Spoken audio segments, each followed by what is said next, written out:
Hi everyone, this is John. I hope you're well. I'm at the Trona Pinnacles out in the middle of California desert.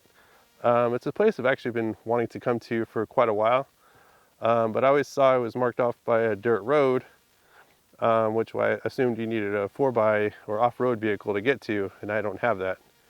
And I saw somewhere someone getting here in a Prius. So I thought if a guy in a Prius can make it, I can make it with my Hyundai. So the last portion of the road's a little sketchy, at least with my car, but I made it. Here I am, excited to be here. The sun's actually dipping pretty quick, so I'm not going to be talking for very long. The goal is to maybe go to a place called 𝗙𝗲𝗄𝗃 Canyon tonight for sunrise tomorrow. We'll see how I feel, but for now I'm just getting the pinnacles since I'm here. Just firing off shots. I'm composing in black and white. I've been on a black and white kick for a little bit after shooting some film. So I'm trying that out. It's getting dark quick, so I'll change the aperture real quick.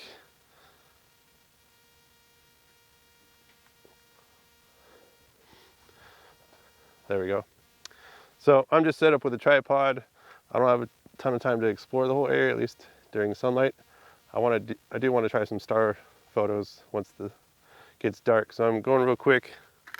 So this first rock I'm looking at, the way the sun's going down, it's about to be wrapped around in darkness, but the rock itself will be bright. So I'm waiting for that. It's going fairly quick, so I'm just going to do it now. So set up at f10 with 35mm focal length, panoramic or 16:9 view, and there we go. What do you think?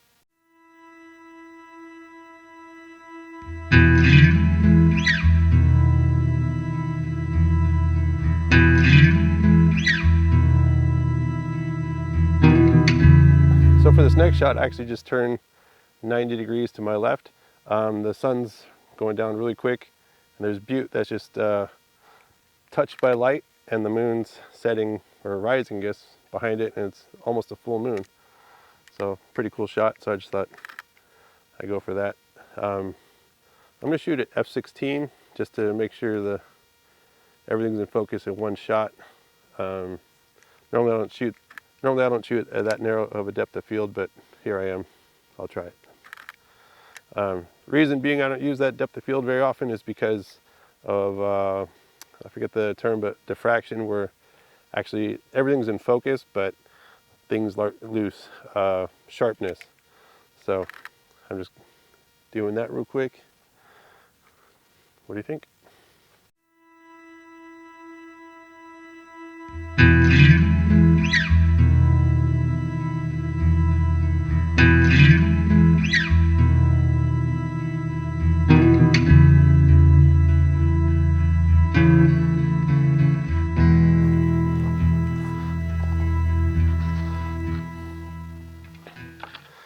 There's this formation up here that looks really cool. Sort of reminds me of Lord of the Rings, like 𝗏𝗏𝗏𝗏 or something like that. Just looks very cool, especially now since it's being silhouetted a bit by the sun. So I'm speaking fast because the sun's moving really fast, so I'm just going for it. But it just reminds me of Lord of the Rings. I'm going to try to get a little closer, see if I can beat the sun a little bit. So here's the 𝗏𝗏𝗏𝗏, what I call 𝗏𝗏𝗏𝗏. I watch a lot of Lord of the Rings. I'm just taking several shots because the sun's moving really fast. I'm set up at f11. Like I was saying, I could shoot at f16 to get more depth of field, but I notice it gets softer in terms of resolution. So generally I shoot at f10, f11 if I'm doing landscapes. But if there's something near in the foreground that just gets out of focus, and I want it to be in focus, I'll photograph the main object, in this case 𝗏𝗏𝗏𝗏 over here, in one shot, and then anything near in front I'll photograph separately with that in focus. and then in Photoshop you can merge them together and it looks seamless and it looks natural, and you get, in my opinion, you get optimal sharpness. So I was excited to be here.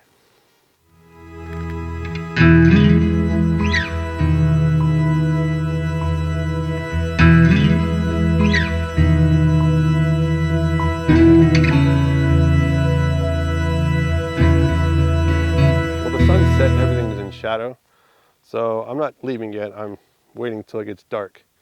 I think it's gonna be really cool with stars and the moon. So I'll try some nighttime photography since I made it out here. It's funny, in my car with the road, the last 2 miles basically took a half hour, 45 minutes to get from the main road, which was paved. Then I, of course, took some wrong turns and all that kind of stuff. Anyway, I'm excited to be here, and I was moving fast. So I'm shooting with, at least with the shots I've been doing, mostly it's been this 70-200 lens. I was thinking about renting a film camera, medium format, but the amount of time, this trip was sort of last minute. I had been thinking about it, but didn't know when I would come and how long I'd want to be out here and all that kind of stuff. And with the drive and everything, I didn't know how much time I would have. So I got here just with, enough, about 20 minutes to get a few shots while there was still light. So with film, I think it would have taken a little longer to have the setup and everything. So gotta, yay convenience in digital. Anyway, so just gonna wait for it to get dark. Be right back.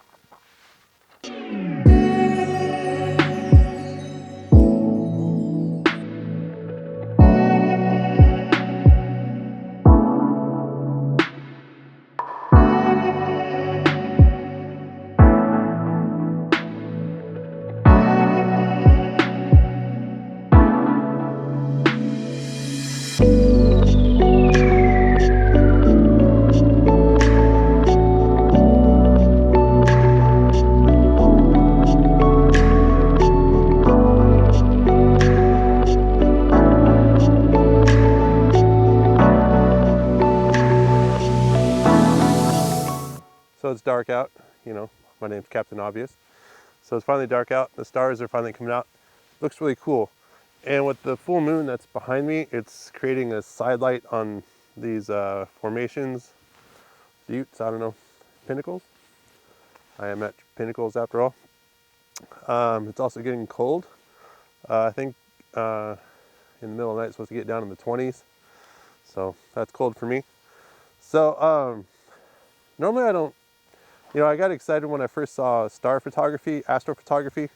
I got excited to try it out because where I live, city lights and all that light pollution, it's hard to do because you'll see some major stars, but to get like a nice clear sky, dark sky, where you can see the Milky Way, all that kind of stuff, you have to drive 100 miles, and it's not always convenient.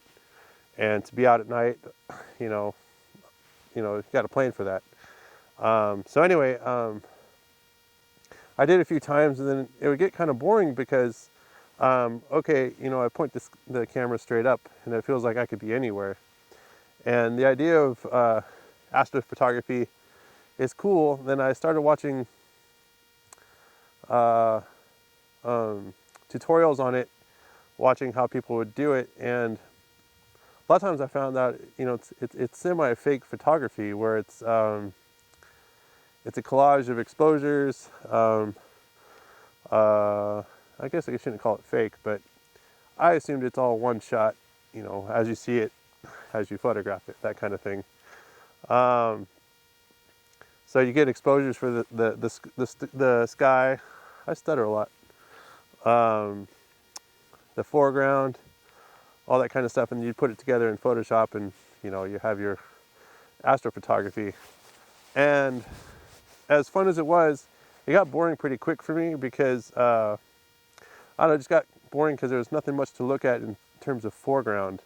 Places I was going, it's just a horizon, flat horizon, and stars. So it's cool to learn how to do that, but other than that, it got boring pretty quick. So finding interesting places with interesting foreground, like, oh wow, check this out. So now it's exciting. And a lot of tutorials I saw, they always say, you're supposed to use a fast lens, wide angle lens, all that kind of stuff. And while that's true, I think, as far as exposure goes, I'm doing landscape photography and combining the stars. So to me, it doesn't look interesting always to use a wide angle lens. And you're not supposed to use a slow lens. This lens is the 70-200, goes to f4. That's the fastest it goes. And so it's not wide angle, it's not fast, but I think it works. So I'm set up at this, viewing this set of rocks. The stars, the Milky Way is actually going this way, and I'm looking this way, so I might find this spot after here. But anyway, give it a shot real quick. So I like this angle, because with the moon, it's giving it side lighting and creating dimension. So I'm set up at 70 millimeter. Let's see. I'm actually at f500 or at ISO 500. Just to give it, I'm setting it to a 30-second exposure. What am I at? f4. For focusing, since assuming there was no moonlight, this is pitch dark, I would focus on a star, autofocus on a star, and then turn off the autofocus, because that means it would be at infinity. But big but, I got a big but. Since I'm photographing the foreground, that's a little bit more important to me, it's not exactly infinity. So how would I do that? Well, tonight it's easier because there's a full moon, it's creating light on the rocks, and I can zoom in with my live view, make sure I'm in focus. So it's manually focusing. And so, yeah. So I'm set up with my remote. There's some stars around, just gives it some ambiance. And here we go. 30 seconds.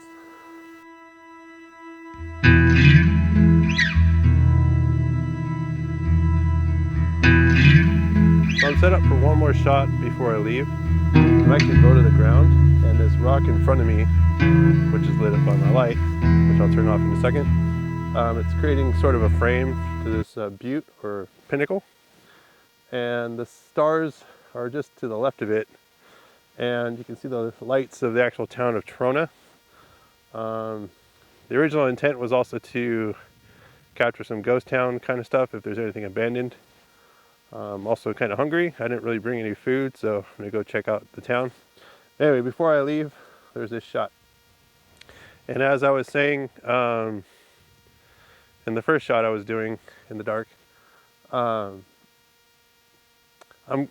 not just capturing the sky, I'm doing landscape photography, which happens to be at night. So I'm using the foreground, the ground in front of me, to create a sense of depth and dimension. And also the moon's still giving a side lighting to this rock, but I just came around to the other side of it. And the Milky Way is just right there, so I thought it would look cool. So I actually switched to a 35 millimeter lens. It's also at f4, still at f4.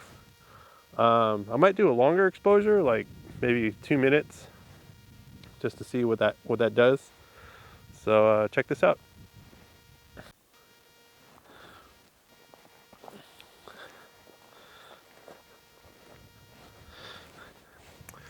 Oh yeah, there's one more setting that I normally do. Also, before I forget, one other setting I usually do is for the white balance. I'm shooting in RAW, so I can change it later in Lightroom. But when I'm shooting it, I photograph it with the white balance set to tungsten. It really cools down the light. And what it does is it makes the sky more blue. To me, it looks more space-like or outer space-like. I don't know, it's just a personal preference.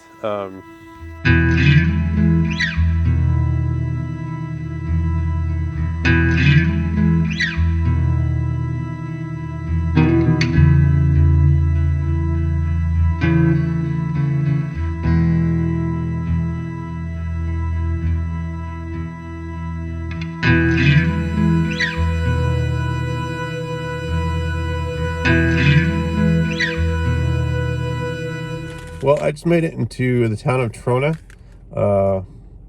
On my map it says there's a restaurant, but it's closed. I found a 24-hour gas station with a restaurant in it, but it's also closed. They did have frozen grilled cheese sandwiches, so I'm gonna let that thaw out a little bit under my heater. And that's my dinner. So anyway, I hope you like this video. I'm thinking about going to Rainbow Canyon, but might be for another time. So I'll see you next time. If you have any comments or questions, leave them down below. I'd love to hear from you. Feel free to subscribe.